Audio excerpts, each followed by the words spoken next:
Ազգային ժողովի դաշնակցության խմբակցության քարտուղար Աղվան Վարդանյանը անդրադառնալով Սաֆարովի ազատման թեմային առաջարկել է չքննարկել Ադրբեջանի եւ հունգարական իշխանությունների վարքագիծը, այլ ավելի շատ խոսել այն մասին, թե ինչ պետք է անի մեր երկրի իշխանությունը առաջիկայում։ Աղվան Վարդանյանի կարծիքով հանրապետության նախագահի օգոստոսի 31-ին կայացած դիվանագետների հետ հանդիպումից հետո միջազգային արձագանքը համարժեք չէ։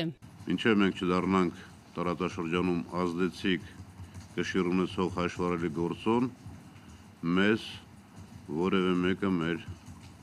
չգիտեմ, անցյալի, մեր քրիստոնեության, մեր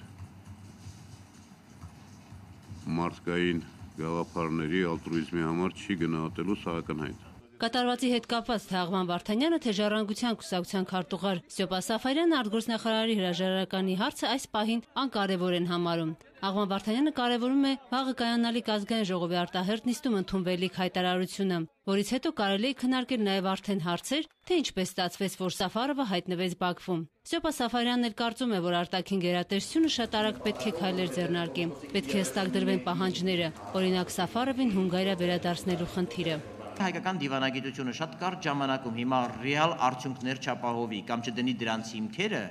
ապա մի առժամանակ հետո սա դառնալու է ուղղակի պատմության մեջ տեղի ունեցող ինչ-որ մի միջադեպ, որի մասին հայկական դիվանագիտությունը կարող է ժամանակ առ ժամանակ հիշել այս կամ այն ելույթում։ Հետևաբար